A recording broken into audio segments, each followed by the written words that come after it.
Exactly 24 hours ago, my son screamed at me to stop arguing with his wife in her house.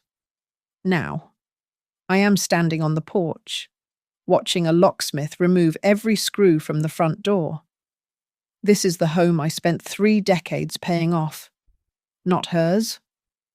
Before the sun comes up completely, I will execute a legal and emotional blindside that neither he nor his in-laws will ever see coming.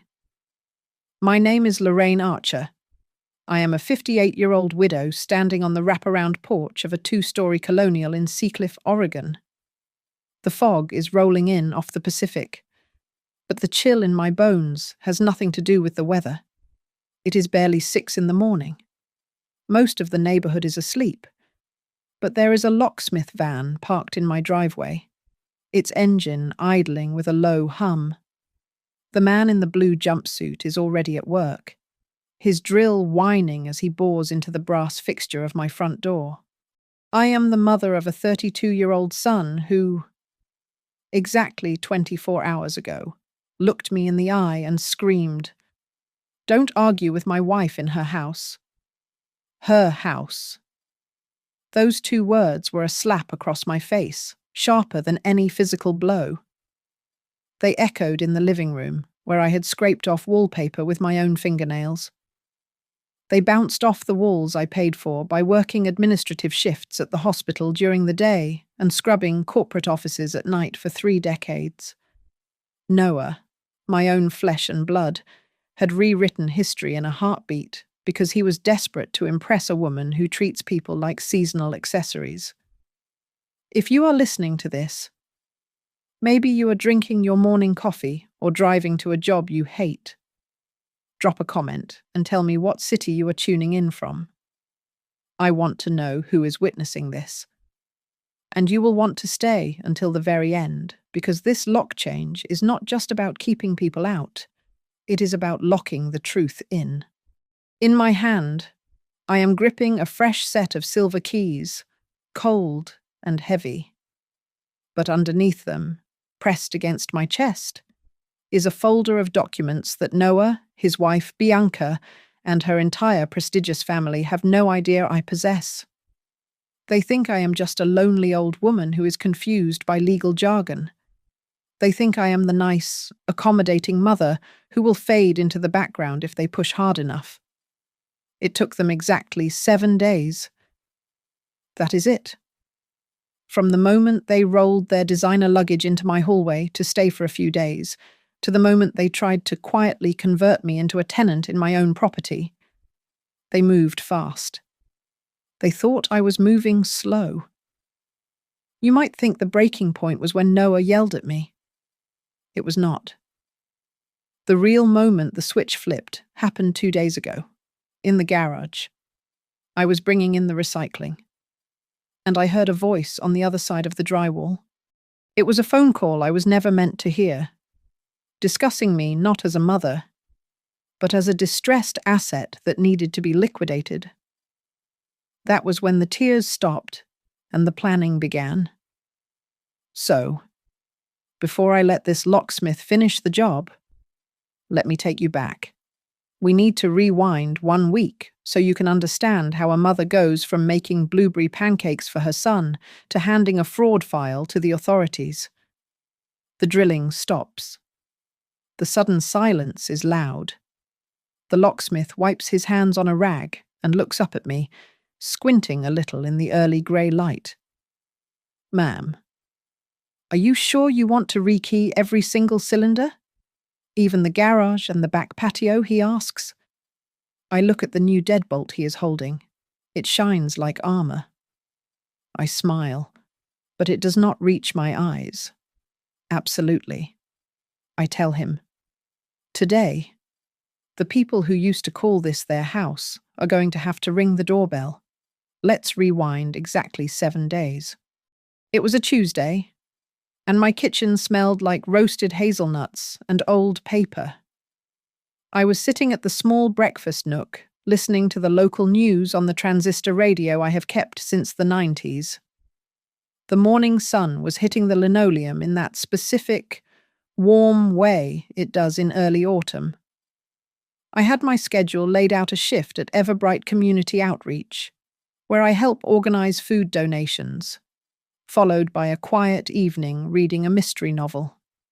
It was a simple life, but it was mine. I looked around the room and felt that deep, quiet satisfaction of ownership. It took me 28 years to pay off this house, when my husband died of a massive stroke, leaving me with a toddler and a mountain of medical bills. Everyone told me to sell. They said it was too much for a single woman. But I refused.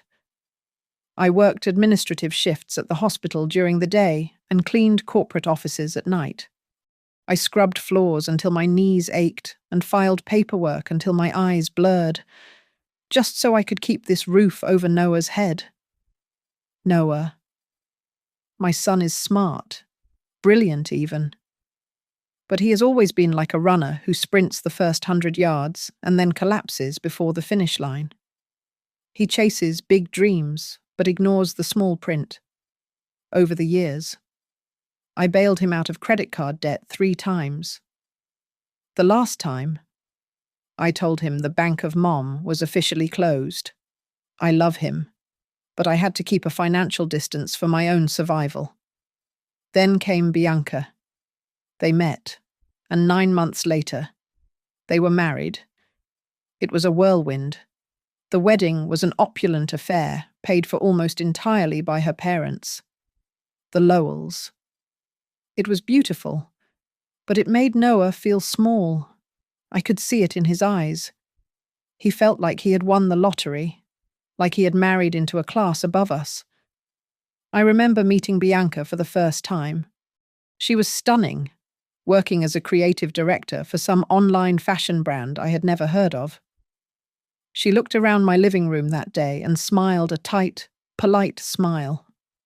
Oh, Lorraine. I love how committed you are to this vintage aesthetic, she had said. It is so brave to not care about modern trends. It was a compliment that felt like a pinprick. But I let it go. I wanted Noah to be happy. So, when Noah called last week, his voice sounded desperate but hopeful. Mom, the plumbing in our apartment complex is a total disaster, he said. They have to shut the water off for major repairs. Can Bianca and I crash with you? It would just be for a few days. Plus, we could really use some time with you. We miss you.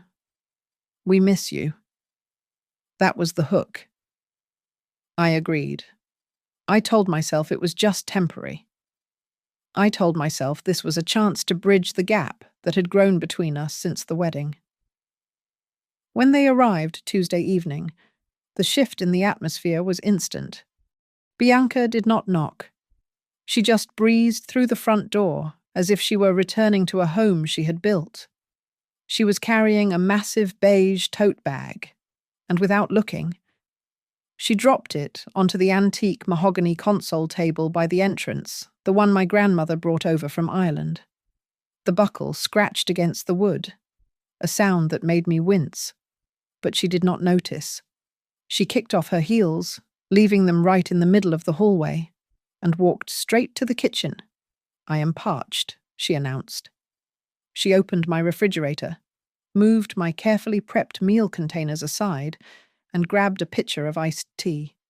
She drank directly from the carton. She did not ask. She did not look at me. It was a small thing, perhaps, but it made my stomach tighten. It was the casualness of it, the assumption of ownership. That first night, I lay in my bed upstairs, listening to the sounds of the house. I could hear the television down in the living room, louder than I ever play it.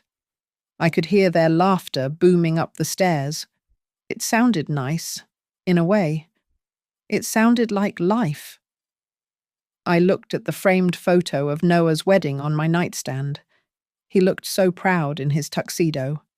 Stop being a grumpy old woman.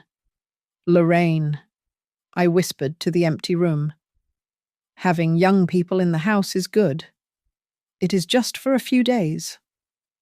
I closed my eyes, trying to ignore the gnawing feeling in my gut that said I had just made a terrible mistake. I should have listened to my gut. By the morning of day 2, the invasion had shifted from physical space to psychological territory. I walked into my kitchen, expecting the smell of coffee, but instead, I found Bianca taping glossy magazine cutouts directly onto my pale yellow wallpaper. She had created a collage right above the breakfast table. "Good morning, Lorraine," she chirped, not stopping her work. I was just visualizing. This wall, it really blocks the flow. If we knocked it down, we could create a stunning open concept space that connects to the living room. I stared at the tape sticking to the paper I had hung myself 10 years ago. "Bianca, please do not tape things to the wall. The adhesive pulls the paper." She waved a hand dismissively. "Oh, do not worry about the paper. It is charming, but very dated. You need to think about resale value." Throughout the day, the possessive pronouns started to shift. I stood at the sink, washing dishes, my own dishes that they had used and left on the counter, while Bianca paced the living room on a video call with a friend. "You have to come see our place," she said to the screen, tilting her phone to show off the bay window. "The light in our living room is to die for." Our place. Our living room. I was standing 10 feet away, wearing an apron, and she pivoted her body just enough so that I was cropped out of the frame. I was the ghost in my own machine. Meanwhile, Noah had turned the dining room into his personal office. His laptop, chargers, and stacks of paper were spread across the lace tablecloth. His running shoes were kicked off in the middle of the hallway, a tripping hazard waiting to happen. "Noah, please put your shoes in the closet," I said, trying to keep my voice light. He didn't even look up from his screen. "We are just here temporarily. Mom, do not stress about every little thing. It makes you seem so uptight." The real offensive came at dinner. We were eating a roast I had paid for and prepared. Bianca took a sip of wine and set her glass down with a deliberate clink. "So, Lorraine," she began, her voice dripping with that faux concern young people use when they want to manage the elderly. "Noah and I were talking. Have you ever considered one of those gated communities, you know? The 55-plus ones?" I paused, my fork hovering over my plate. "I am 58. Bianca. Not 80. I know. She smiled. "But this house is so big. Maintenance must be a nightmare for you alone. Those communities are safer. You would have people your own age to talk to. You would be less lonely." It was a masterclass in manipulation. She was painting my independence as isolation. I put my fork down. "Why are you so concerned about my living arrangements?" Bianca laughed. A light, airy sound that didn't match the calculation in her eyes. "Well, my dad is in asset consulting. You know? He always says that sitting on a property this size without leveraging it is just wasteful. It is dead equity." Noah jumped in, his mouth full of potatoes. "She is right. Mum, you do not need 4 bedrooms. Bianca and I could help you manage the transition. We could take the burden off your shoulders." I do not recall saying I was burdened. I replied. "But you cannot live like this forever," Noah insisted, his voice taking on an edge of irritation. "You are not exactly young anymore. We are just trying to help you be realistic." I tried to set boundaries right then. I told them I wanted the common areas clear by 9 at night and that I expected them to clean up after themselves. Noah rolled his eyes and sighed loudly, looking at Bianca like they were dealing with a difficult landlord rather than the mother who was housing them for free. Later that night, after they had gone out for a late drive. I began clearing the dining table. That was when I saw it. Buried under a stack of Noah's sports magazines was a thick, navy blue folder. The logo on the front was embossed in silver Lowell Meridian Advisors. I should have respected his privacy. I should have just moved it aside. But the label on the tab caught my eye, and my blood ran cold. It didn't say Noah Archer Portfolio. It was typed out clearly, Archer Residence, Equity Opportunities. I stared at the folder, the silence of the kitchen pressing in on my ears. They were not here to visit. They were here to appraise. I waited until the sound of Noah's car faded down the street before I moved. The house was silent, but it felt like the walls were holding their breath. My hands were sweating as I walked to the dining table. I opened the navy blue folder labeled Archer Residence, Equity Opportunities. Inside, it was not just notes. It was a full invasion plan. There were printouts of my home's current market value, detailed comparisons for rental income on vacation platforms, and a draft for a cash-out refinance loan. My eyes scanned the pages until they landed on a document titled Borrower Authorization. My name, Lorraine Archer, was typed at the top, and at the bottom, there was a signature. It was my signature, or at least, it looked terrifyingly like it. The loop on the L was slightly too wide, and the E at the end trailed off sharper than I write it. But to an untrained eye, it was a match. I reached into my pocket for my phone. My hands were shaking so hard I almost dropped it. But as soon as I opened the camera app, a cold switch flipped in my brain. I spent 30 years handling hospital admissions and insurance claims. I know that paperwork tells a story that people try to hide. I started snapping photos of every single page. Click. The rental projection. Click. The loan application. Click. The forged signature. I was not a mother anymore. I was an archivist of my own betrayal. That evening, the tension in the house was thick. I was in the kitchen wiping down counters when I heard the garage door hum but not fully close. Bianca was out there. I crept toward the mudroom door and pressed my ear against the wood. I have the signature already. Dad. Bianca's voice echoed against the concrete floor. Yeah. The papers are already submitted to Harborline Bank. We are just waiting for the preliminary approval. I held my breath. Don't worry, she continued, her tone dismissive. Older people are easy. His mother just needs a little emotional handling.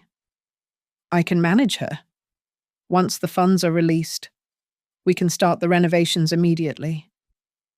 She spoke about me as if I were a senile aunt she had to distract with a shiny object while she stole the silver. But the worst realization was not about Bianca. It was about Noah. He knew. He had to know. The loan application required 2 applicants. He was drowning in debt, and he had agreed to use me as his life raft. The next day, Noah insisted on taking me to lunch at a little diner we used to go to when he was a child. He looked nervous. He kept tapping his fork against the table. "Mom?" he started, leaning in. "I have been thinking about your future. We really need to talk about legacy planning, if something happens to you. God forbid. The probate courts take forever. It is a nightmare." I sipped my iced tea, watching him sweat. "Is it yes?" he said, his eyes darting around. "That is why. Well, Bianca and I think it would be smart to put my name on the house title now, just as a joint tenant. It would make everything so much less messy." I reached into my purse, ostensibly to find a tissue, and tapped the record button on the app I had downloaded that morning. I do not understand these things very well. Noah. I lied, keeping my voice trembling and uncertain. But wouldn't that mean you own the house too, right now? It is just a technicality, he insisted, perhaps a bit too loudly. It is just to protect you. You trust me, don't you? I want to make sure you are safe. And the bank, I asked, playing the confused widow. Do I have to sign papers for the bank? No, no, he said quickly. I can handle the paperwork. You just need to trust me. I let him talk. I let him dig his own grave with every reassured word about how he would take care of everything.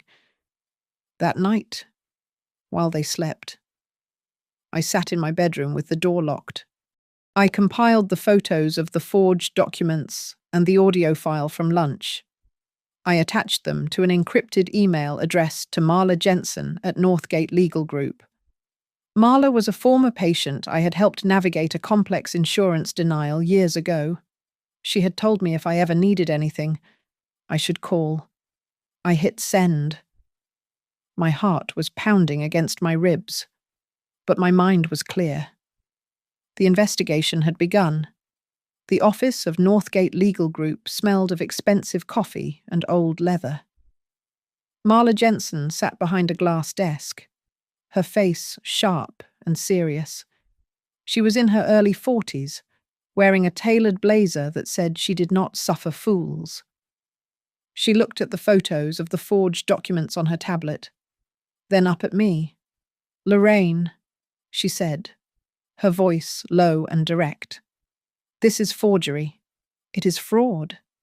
And because they submitted it to a federally insured bank, it is a felony. But the good news is, the bank has not released the funds yet. We are in the sweet spot. I felt a wave of nausea, but I pushed it down. What do I do? Marla. Do I confront them? Absolutely not, Marla said, leaning forward. If you confront them now, they will claim it was a misunderstanding or a placeholder. We need them to commit. We need to let them think they are winning while we pull the rug out from under them. She laid out the plan. It was precise, cold, and beautiful. Step 1, Marla said, tapping her finger on the desk. We transfer the title of your home into a trust immediately. We will call it the Seacliff Living Trust. You will be the beneficiary, and your cousin in Arizona will be the co-trustee.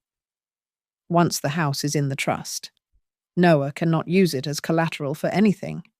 It is untouchable. And step 2, I asked. Surveillance? She replied. It is your house. You have the right to security.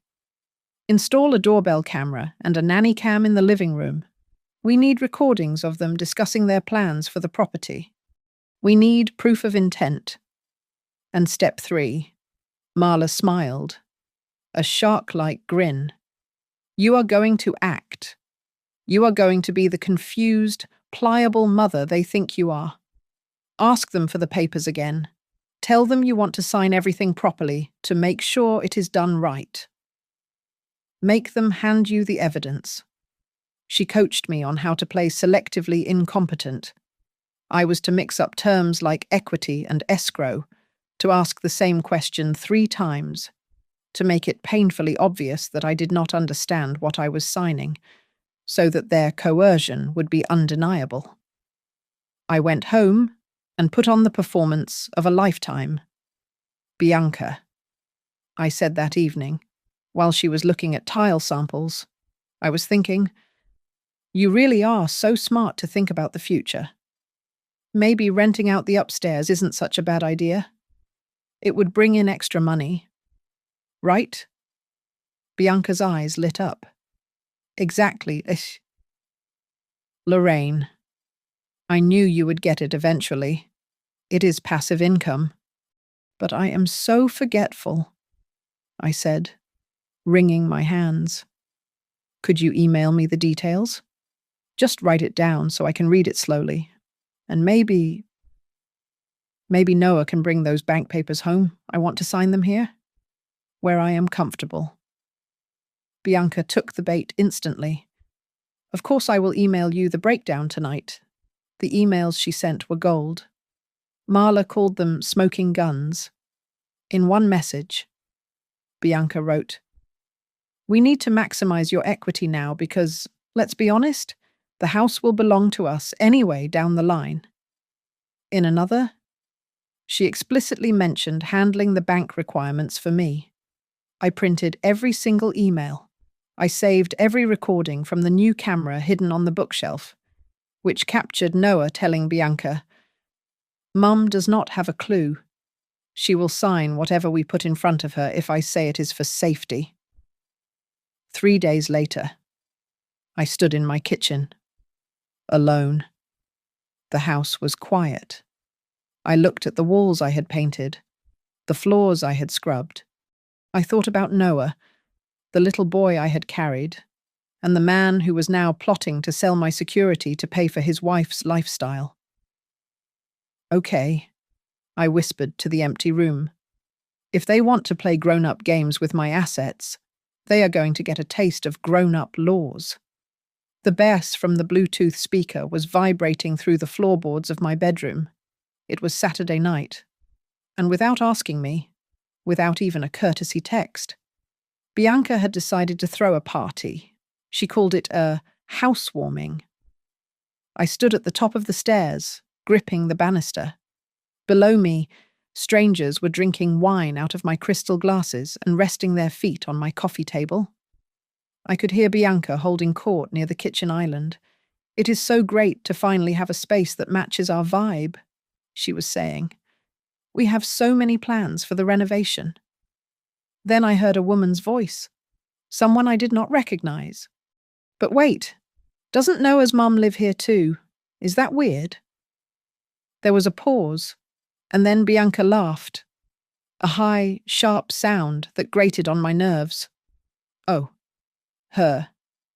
She is basically, well, think of her as the tenant in the upstairs unit. She stays out of the way mostly. The air left my lungs. Tenant. In the house I had scrubbed and paid for since before she was born. I walked down the stairs. I did not run, but my steps were heavy enough to make the few people near the hallway turn and look. I walked straight into the kitchen. Bianca was holding a glass of Chardonnay, her cheeks flushed. "Bianca," I said, keeping my voice steady despite the trembling in my hands. "I think it is time to lower the music, and I would appreciate it if you corrected your friend. This is still the house that stands in my name." Bianca blinked slowly. She had clearly had a few glasses. She smirked, leaning back against the counter. "Oh, Lorraine, do not be a buzzkill." She slurred slightly. "Regarding the paperwork?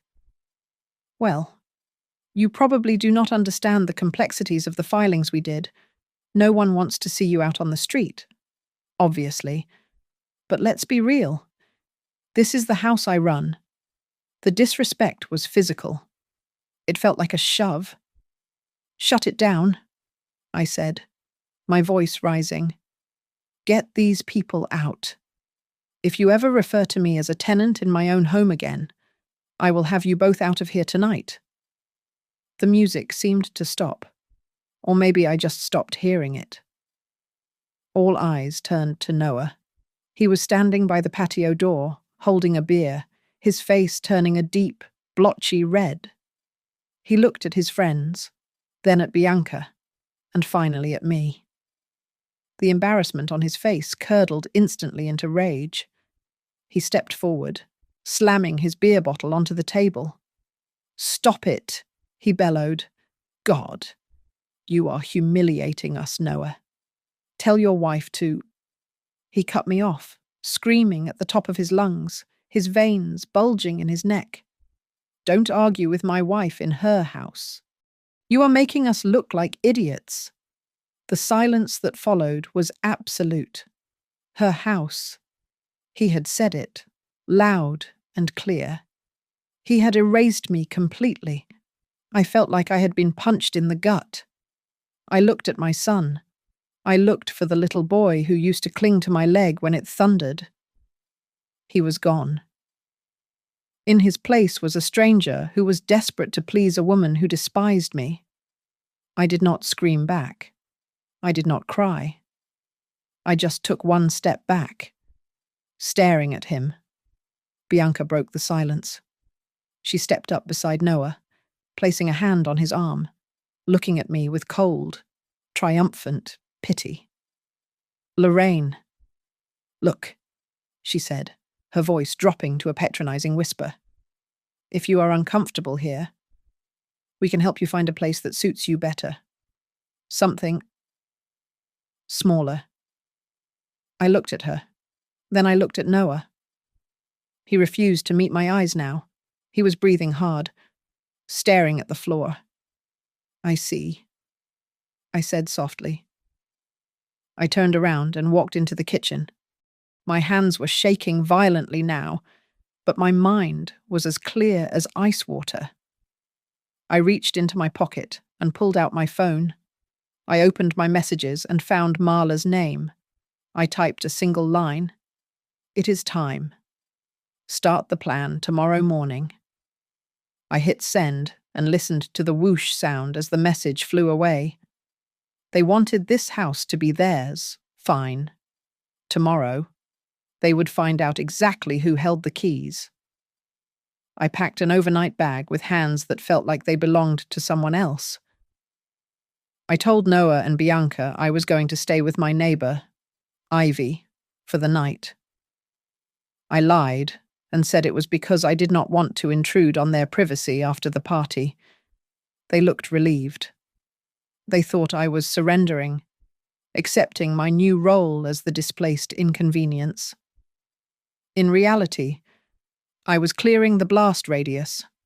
Ivy, a retired schoolteacher who notices everything, let me set up my laptop on her kitchen table without asking questions. At 9 in the evening, I logged into a secure video call. On the screen were Marla and a man named Mr. Henderson from the Harbour Line Bank Fraud Department, Mrs. Archer. "We have reviewed the documents submitted electronically," Mr. Henderson said, his voice tinny through the speakers. "The signature on the borrower authorization form has a 99% probability of being non-authentic when compared to the signature card we have on file from when you opened your checking account 20 years ago. I did not sign it," I said clearly. "That is all we needed," Marla interjected. "We are filing the affidavit of forgery and credit fraud immediately. Mr. Henderson, please freeze all pending applications. Consider it done. The account is flagged red as of now," Mr. Henderson replied. While they spoke, Marla confirmed the second part of the trap. The deed to my house had been successfully transferred into the Seacliff Living Trust earlier that afternoon. The electronic recording at the county clerk's office was complete. Legally, Lorraine Archer no longer owned the house directly. The trust did. And as the beneficiary, I was protected. If Noah tried to use the house as collateral now, he would be trying to mortgage property he had zero claim to. I slept for 2 hours that night. The next morning, I walked back into my house at 7 o'clock. The living room smelled of stale wine and denial. I made a pot of coffee, the noise of the grinder deliberately loud. When Noah shuffled into the kitchen, looking hungover and guilty, I poured him a mug. "Did you have a fun night?" I asked, my voice terrifyingly casual. He flinched. "Mom, look. About last night?" "Don't worry about it." I cut him off. "I have a long shift at Everbright Community Outreach today. I will be gone until late. I wasn't going to the charity. I was driving to the State Financial Investigation Bureau to meet with a detective Marla had briefed. I was sitting in the waiting room of the bureau when my phone rang. It was Noah. I let it ring twice before answering. Mom. His voice was high, cracking like a teenager's. Mom. What did you do? There is a guy here, a process server, and someone from the bank. I stared at a water stain on the ceiling. What did they say? Noah. They gave me a notice. It says fraud investigation. They are saying the loan application is suspended because of a forged signature. Mom. They are asking who signed it, Nil, I said, leaning back in the plastic chair. You should probably tell them the truth. I certainly did not sign it. Mom, please. You have to tell them it was a mistake. They are talking about police reports. I cannot tell them it was a mistake. Noah, because it was not a mistake. It was a crime. I hung up. My hands were shaking, but I forced myself to open the app on my phone connected to the living room camera I had hidden. I needed to see what was happening. On the small screen, I saw Noah pacing, holding his head. Bianca was screaming into her phone. Daddy? You have to do something, she yelled. They are freezing everything. Noah is going to crack. He is crying like a baby. You need to call the bank president. You know him. I turned the volume up. I could not hear Victor Lowell's voice on the other end, but I heard Bianca's reaction. She went pale. She stopped pacing. What do you mean you can't? She hissed. What? Wiretaps.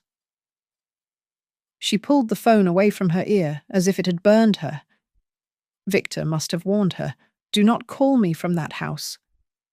Everything might be recorded. He was smarter than she was. He knew that once the fraud flag goes up, the federal agencies start listening. I closed the app as a notification popped up on my screen from Marla. It was a screenshot of the bank's internal status for the Archer file. Harborline Bank, loan application on hold, fraud alert. I put the phone in my purse and stood up to meet the detective. The tears finally came, hot and stinging. But I wiped them away before I opened the door. I had to be strong. I had to finish what they started. The air in the living room was so thick you could choke on it. At 4 p.m, Noah had demanded a family meeting, his voice wavering between anger and fear. I agreed, but I told him I would be inviting a friend to join us. I sat on the armchair, my back straight. Noah and Bianca sat on the sofa, looking like two teenagers waiting for the principal. I picked up the remote and turned on the television, which was connected to my laptop via an HDMI cable.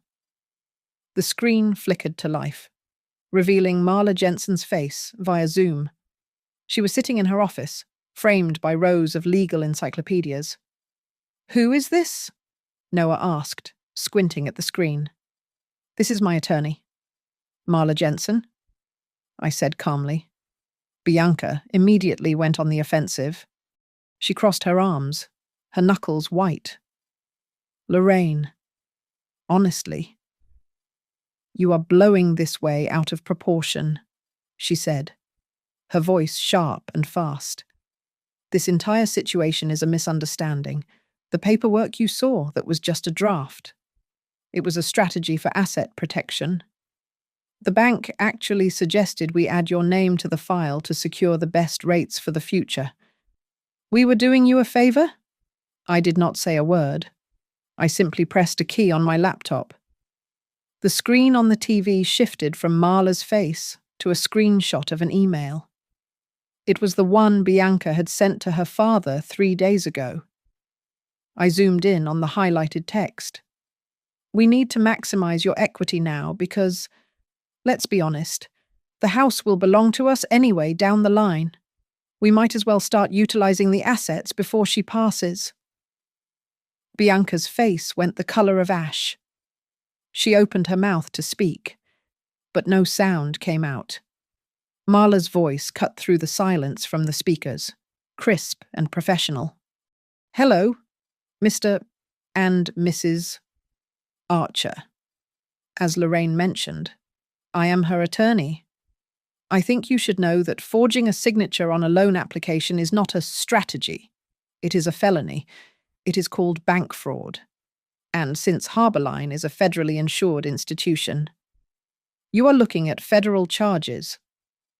Noah turned to Bianca, his eyes wide. You said you talked to Mom about the application. You said she knew. She did know, Bianca cried out, her voice cracking. She is just confused. She is old. Noah. She forgets things. I played the audio file next. It was the recording from the diner. My voice sounded frail and confused, asking about the papers. Then Bianca's voice rang out clearly from the speakers. Trust me, no one checks anyway. Noah looked like he was going to be sick. He stared at his wife as if he had never seen her before. You submitted it, Noah whispered. You submitted the papers with the fake signature before we even had this meeting. You told me we were just preparing them. I had to, Bianca yelled, tears of rage springing to her eyes. We needed the money. Noah, your credit is shot. My dad said we had to move fast. Marla cleared her throat.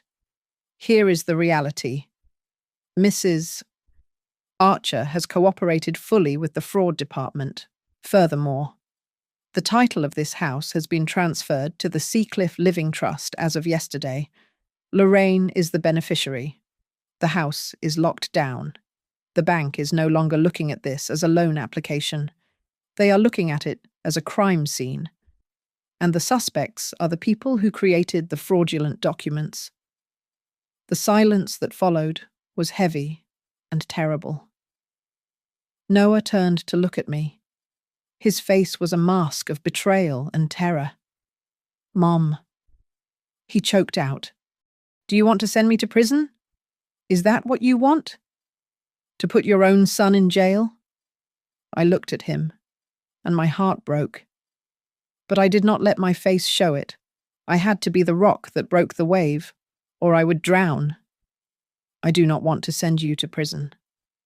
Noah, I said softly. I want to teach you that no one, absolutely no one, has the right to turn me into a debtor in the home I spent 30 years paying for. I am not an asset. I am your mother. I took a deep breath. Here is the offer, I continued. If you cooperate completely with the investigators, if you tell them exactly what Bianca and her father did, if you testify to the truth of their involvement, I will ask the district attorney to be lenient with you. I will tell them you were manipulated.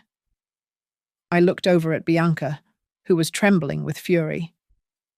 But for her, I said, my voice dropping to a whisper, I promise nothing.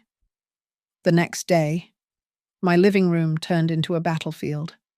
I was drinking tea when the garage door rumbled open. I had not pressed the button. Bianca had given the access code to her family. Victor Lowell walked in first, followed by his wife, a woman who looked like she smelled something bad, and a man in a cheap suit who I assumed was his brother, the lawyer. They did not knock. They did not ask. They just marched into my kitchen as if they were arriving for an intervention I had not requested. Victor didn't even say hello. He placed a leather briefcase on my island, right next to my fruit bowl. Lorraine, Victor began, his voice smooth and condescending, like he was talking to a confused child. Let's cut the drama. We are all family here. I think we can come to a friendly agreement, a co-ownership arrangement that recognizes Noah and Bianca's residency rights. It keeps the bank happy. It keeps you in the house. Everyone wins. The brother stepped forward, adjusting his tie. Mrs. Archer, you need to understand that since Noah and Bianca have been living here continuously, they have established certain rights. You cannot just evict them. That would be illegal constructive eviction. If you push this, we will sue for unlawful detainer. I looked at them. They were so confident. They thought I was just an old widow who would crumble at the mention of a lawsuit. I set my teacup down. I did not scream. I actually laughed. It was a dry, short sound that made Victor blink. I was wondering when you would try that, I said. I opened the drawer next to the refrigerator and pulled out a thick manila envelope. I slid it across the counter toward the lawyer. Read it, I said. He opened it, frowning. Inside was the document I had made Noah and Bianca sign the night they arrived. They had been so eager to get in, so dismissive of my old-fashioned rules, that they had scribbled their names without reading a single line. It is a guest tenancy agreement, I explained, my voice steady. Clause 4 states clearly that the occupants are non-paying guests with no leasehold interest, revocable at any time with a 7-day notice. And Clause 5, that is my favourite. It waives all claims to residency rights. Bianca gasped. Her hand flew to her mouth. I thought that was just some housekeeping list, she stammered, her face pale. I didn't think... No, Bianca, I interrupted. You didn't read. You never read. You just assumed you were smarter than me. The lawyer's face went slack. He looked at Victor and shook his head slightly. The document was ironclad. I picked up my phone and dialed the local number for the sheriff's department, putting it on speaker. Sheriff Miller. This is Lorraine Archer. Yes. I am afraid I have a civil dispute escalating at my residence. I have several intruders who are refusing to respect the homeowner's request to leave. Also, I just emailed you the deed documents for the Seacliff Living Trust. Yes. Thank you. I hung up.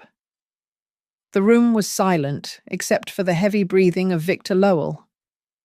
Just then, my phone buzzed. It was a text from Marla Harborline, officially killed the loan. The State Investigation Bureau wants to interview Noah alone. If he flips on the in-laws, they might cut him a deal. I looked at Noah. He was standing between his wife's family and me, looking like a man being pulled apart by horses. Noah, I said, holding up the phone so he could see the message. The bank has stopped the loan. The investigators are coming for you. You have a choice. You can stand there with the people who tried to steal my house, or you can walk over here and start telling the truth. Don't let her scare you. Noah Bianca shrieked, grabbing his arm. She is bluffing, Daddy. Do something. Victor looked at me with pure venom, but he did not move. He knew the sheriff was on the way. He knew the game was changing. I looked at the clock on the microwave. I am done talking, I said, looking at each of them. You have exactly one more night in my house. Sleep well. Because when the sun comes up tomorrow, you are going to learn exactly whose name is on the door. The sun had barely cleared the horizon when the flashing lights of the police cruiser cut through the morning mist. Right behind the squad car, the locksmith's van pulled into the driveway. Across the street, I could see Mrs. Gable peeking through her blinds, coffee cup in hand, watching the drama unfold. The neighborhood was waking up, and they were about to get a show. Sheriff Miller stepped out of his car, adjusting his belt. He walked up the driveway with the heavy, purposeful stride of a man who dislikes domestic disputes, but dislikes injustice even more. I stood on the porch, my arms crossed, watching as he knocked on the door I had paid for. When Noah opened it, his face was a mask of confusion that quickly curdled into fear.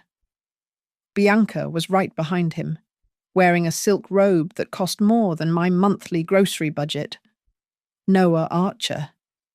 Bianca Archer, the sheriff said, his voice carrying clearly in the morning air.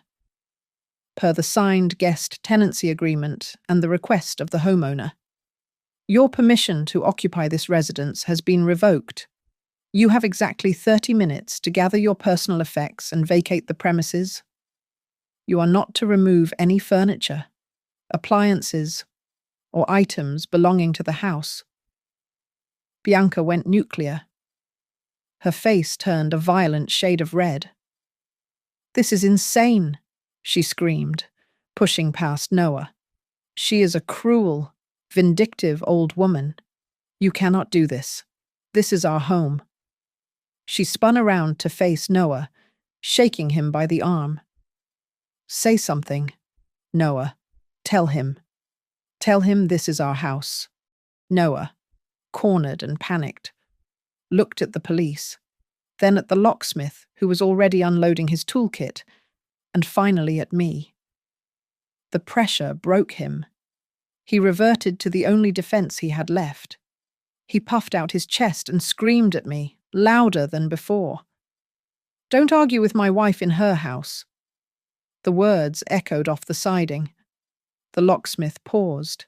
The sheriff raised an eyebrow. I did not flinch. I did not yell. I simply reached into my folder and pulled out the deed transfer and the trust certification. I held them up, steady as a rock. "This property belongs to the Seacliff Living Trust," I said, my voice calm, but projecting enough for the neighbors to hear.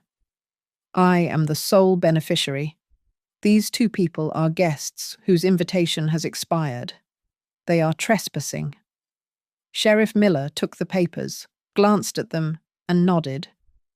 He turned back to my son and daughter-in-law. "According to these legal documents, this is Mrs. Archer's residence.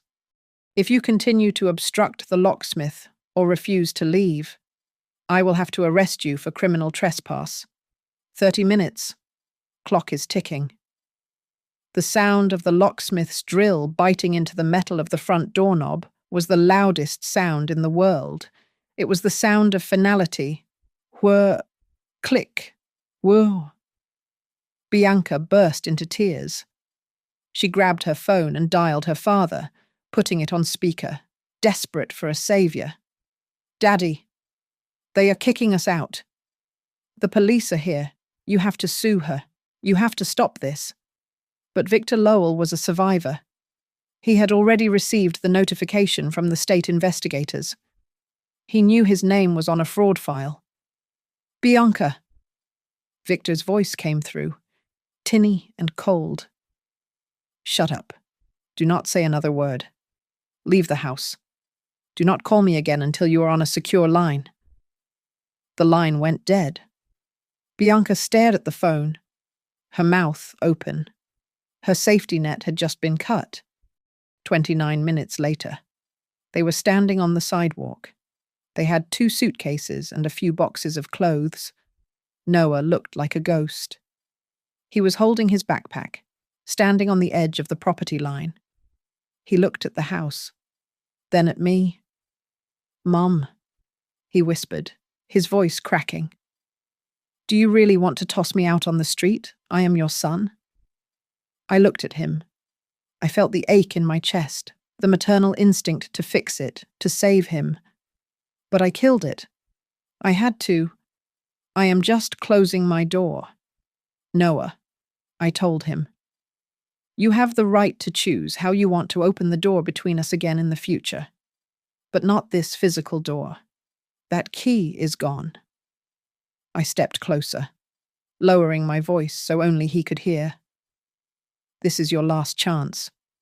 Walk away from the Lowells. Go to the investigators today. Tell them the truth about the fraud. Build a life that is actually yours. If you do that, Maybe we can talk someday. If you get in that car with her, this is the last time you will ever see me." Noah looked at Bianca, who was glaring at him from the passenger seat of her car. Then he looked at me. He didn't move. He didn't speak. He just hung his head. The locksmith walked over and placed a heavy, shiny new key in my palm. It was cool to the touch. "All done, ma'am. New deadbolts on everything." I nodded. I handed one spare key to the sheriff and kept the other.